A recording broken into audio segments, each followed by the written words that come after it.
అగ్రరాజ్యం అమెరికాలో ఎప్పుడు ఎన్నికలు వచ్చినా సరే అక్కడ భారత ప్రస్తావనలు కనిపిస్తాయి. పోటీలో ఉండే భారత్ సంతతితో పాటు అమెరికాలో స్థిరపడిన లక్షలాది మంది ప్రవాసులు అక్కడి రెండు పార్టీలలో ఏదో ఒక వైపు ఉంటూ రాజకీయాలు నడిపిస్తుంటారు. ఇది ప్రతి ఎన్నికల్లోనూ కనిపిస్తుంటది. మరి వారి వల్ల స్వదేశానికి లభించే లాభం సంగతి అటుంచితే అక్కడి ప్రభుత్వం ఏర్పాట్లలో మాత్రం మన వాళ్లే కీలక పాత్ర పోషిస్తుంటారు. ఈ ఏడాది నవంబర్లో అమెరికాలో ఎన్నికలు జరగబోతున్నాయి. అయితే అంతకు ముందు 2024 జనవరి నుంచి రిపబ్లికన్, డెమోక్రాట్ పార్టీలు తమ అధ్యక్ష అభ్యర్థుల ఎంపికకు కసరత్తును మొదలుపెట్టాయి. దీనిని ప్రైమరీ అని అక్కడ వ్యవహరిస్తారు. మాజీ అధ్యక్షుడు, వివాదాస్పద వ్యక్తి డొనాల్డ్ ట్రంప్ రిపబ్లికన్ పార్టీ నుంచి పోటీ చేయాలని భావిస్తున్నారు. అయితే ఆయన పోటీకి అనర్హుడని ఇప్పటికే 2 కోర్టులు తీర్పునిచ్చాయి. ఈ పరిణామాలు ట్రంప్ పోటీకి పెద్ద అడ్డుగోడుగా నిలిచే అవకాశం ఉంది. ఒకవేళ ఆయనకు ఏ కారణంగానైనా ఛాన్స్ గల్లంతైతే మాత్రం రిపబ్లికన్ పార్టీ తరపున భారత్ సంతతి నేతలు వివేక్ రామస్వామి, నిక్కీ హేలీలు అధ్యక్ష అభ్యర్థిత్వ బరిలో తలపడతారు. మరోవైపు ప్రస్తుత అమెరికా అధ్యక్షుడు, డెమోక్రటిక్ పార్టీ నేత జో బైడెన్ కూడా మరోసారి ఎన్నికల బరిలో ఉన్నారు. అయితే ఆయన వయసు 80 దాటడం పెద్ద మైనస్ పాయింట్ గా మారే అవకాశం ఉంది. ఇక్కడ ఏర్పడే కొత్త ప్రభుత్వం తీసుకునే నిర్ణయాల ప్రభావం లక్షలాది మంది ప్రవాస భారతీయులపై పడుతుంది. అందుకే మన వాళ్ళ ఎన్నికల సమయంలో కీలక పాత్ర పోషిస్తుంటారు. ఇది 2024 ఎన్నికల్లోనూ స్పష్టంగా కనిపిస్తుంది. ఈసారి మరింత ఎక్కువగా అధ్యక్ష పదవి కోసం మన వాళ్ళు పోటీ పడుతున్నారు. అందులో భాగంగా రిపబ్లికన్ పార్టీ తరపున అమెరికా అధ్యక్ష అభ్యర్థిత్వం ఆశిస్తూ నిక్కీ హేలీకి అమెరికాలో మంచి ఫాలోయింగ్ కనిపిస్తుంది. అగ్రరాజ్యం అమెరికా అధ్యక్ష ఎన్నికలకు ముందు జరుగుతున్న ప్రైమరీ ఎన్నికల్లో రిపబ్లికన్ పార్టీ తరపున భారత్ సంతతికి చెందిన నిక్కీ హేలీ ఇప్పటికే తన తొలి విజయాన్ని నమోదు చేశారు. డిస్ట్రిక్ట్ ఆఫ్ కొలంబియా ప్రైమరీ ఎన్నికల్లో డొనాల్డ్ ట్రంప్ ను ఓడించి నిక్కీ హేలీ రికార్డ్ సృష్టించారు. దీంతో ట్రంప్ విజయ పరంపరకు బ్రేక్ పడింది. డిస్ట్రిక్ట్ ఆఫ్ కొలంబియాలో ఉన్న 23,000 ఓట్లలో నిక్కీ హేలీ 63% ఓట్లను దక్కించుకోగా ప్రత్యర్థి ట్రంప్ కేవలం 33%కే పరిమితమయ్యారు. డెమోక్రాట్లకు పట్టున్న డిస్ట్రిక్ట్ ఆఫ్ కొలంబియాలో రిపబ్లికన్ పార్టీ మెజారిటీ రాదని భావిస్తున్న తరుణంలో హేలీకి 63% ఓట్లు రావడం ఆసక్తికర పరిణామంగా మారింది. డెమోక్రాటిక్ లేదా రిపబ్లికన్ ప్రైమరీని గెలుచుకున్న తొలి ఇండియన్ అమెరికన్ గా కూడా ఆమె నిలిచారు. ఈ ఏడాది ప్రపంచవ్యాప్తంగా జరగనున్న ఎన్నికల రికార్డులు సృష్టించనున్నాయి. మీకు తెలుసా, ఈ సంవత్సరం ఎన్నో దేశాలు, ఎంతో మంది ప్రపంచ నేతలు భవితవ్యాన్ని నిర్ణయించబోతుంది.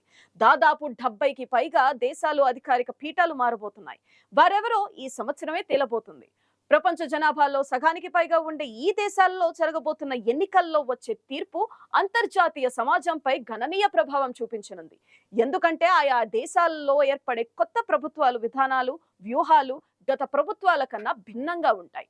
ఈ మార్పులకు అనుగుణంగా వాటి విదేశీ సంబంధాలు, వాణిజ్య ప్రణాళికలు, ఆర్థిక సంస్కరణలు, సైనిక వ్యూహాలు అమలవుతాయి. ఫలితంగా 70కి పైగా దేశాల్లోని ప్రజలతో పాటు వాటి పొరుగు దేశాల ప్రజలు కూడా ఓ కొత్త మార్పును చూస్తారు. మనం ఈ రోజు అమెరికా రాజకీయాల్లో భారత సంతతి ప్రభావం గురించి చూస్తున్నాం. అందులో భాగంగా ఇక్కడ మరో భారత్ సంతతి వ్యక్తి గురించి చెప్పుకోవాలి. అక్కడ నిలదొక్కుని రాజకీయంగా ఎదిగిన వ్యాపారవేత్తగా అమెరికన్లకు సుపరిచితుడు అయ్యాడు వివేక్ గణపతి రామస్వామి. అంతర్జాతీయ మీడియాలో హోరెత్తుతున్న ఈయన పేరు అమెరికన్లకు బాగా తెలుసు. భారతీయ మూలాలున్న వివేక్ అమెరికాలో స్వయంగా ఎదిగిన కుబేరుడు. అధ్యక్ష ఎన్నికల్లో రిపబ్లికన్ పార్టీ తరపున బరిలోకి దిగాలనుకుంటున్న వారిలో తను ఒకరు. నిజానికి రిపబ్లికన్ అభ్యర్థిత్వం కోసం మాజీ అధ్యక్షుడు డొనాల్డ్ ట్రంప్ సహా పలువురు నేతలతో వివేక్ రామస్వామి పోటీ పడ్డారు. తన ప్రసంగాలతో అమెరికన్లను ఆకట్టుకుంటూ ప్రచారం హోరెత్తించారు. అయితే మొదటి నుంచి ట్రంప్ కు వివేక్ అనుకూలంగానే ఉంటూ వచ్చారు. ట్రంప్ ప్రపంచంలోనే అత్యుత్తమ అధ్యక్షుడంటూ వివేక్ పొగడ్తలు కురిపించారు. ట్రంప్ అధ్యక్షుడిగా ఎన్నికైతే ఉపాధ్యక్షుడిగా ఉండేందుకు సిద్ధమని తన ప్రచారంలో పలుమార్లు ప్రకటించారు. కాగా అధ్యక్ష అభ్యర్థిత్వం కోసం తాజాగా ఆయోవాలో ప్రైమరీ ఎన్నికలు జరిగాయి. ఈ ఎన్నికల్లో ట్రంప్ ఘన విజయం సాధించగా వివేక్ రామస్వామి పెద్దగా ప్రభావం చూపలేకపోయారు. దీంతో అధ్యక్ష రేస్ నుంచి తప్పుకున్నట్లు వివేక్ రామస్వామి ప్రకటించారు. అధ్యక్ష ఎన్నికల్లో మాజీ అధ్యక్షుడు డొనాల్డ్ ట్రంప్ కు మద్దతిస్తానని వివేక్ రామస్వామి ఈ సందర్భంగా ప్రకటించారు. 2024 అమెరికా అధ్యక్ష ఎన్నికల బరిలో మరో భారత సంతతి వ్యక్తి పేరు హర్ష్ వర్ధన్ సింగ్. ఈయన రిపబ్లికన్ పార్టీ తరపున అభ్యర్థిత్వం ఆశించారు. ఏరోస్పేస్ ఇంజనీర్ అయిన హర్ష్ వర్ధన్ సింగ్ భారత్ సంతతి వ్యక్తులు సౌత్ కరోలినా మాజీ గవర్నర్ నిక్కీ హేలీ, వ్యాపారవేత్త వివేక్ రామస్వామిలతో పోటీ పడ్డారు. 38 ఏండ్ల హర్ష్ వర్ధన్ సింగ్ తనను ఓ జీవితకాలపు రిపబ్లికన్ గా చెబుతుంటారు. హర్ష్ వర్ధన్ 2020లో అమెరికా సెనెట్ కు పోటీ చేసి ఓడిపోయారు. అమెరికాకు వలస వెళ్లిన భారతీయుల దంపతులకు జన్మించిన హర్షవర్ధన్ సింగ్ 2009లో న్యూజెర్సీ ఇన్స్టిట్యూట్ ఆఫ్ టెక్నాలజీ నుంచి ఇంజనీరింగ్ పట్టా పొందారు. అయితే మన వాళ్ళే పోటీ పడే విషయానికి వస్తే కాస్త వెనుకపడ్డట్టే కనిపిస్తారు హర్షవర్ధన్ సింగ్. అమెరికాలో 40 లక్షల భారతీయ అమెరికన్లు ఉంటున్నారు. ఇది అమెరికాలో మెక్సికన్ల తర్వాత అత్యంత వేగంగా పెరిగిన వలస జనాభా. అమెరికా జనాభా గణాంకాల ప్రకారం 2000-2016 మధ్య భారతీయుల జనాభాలో 137.2% వృద్ధి వచ్చింది. వీరిలో చాలా మంది New York, Chicago, San Joseph, San Francisco లాంటి మహానగరాల్లో ఉంటున్నారు.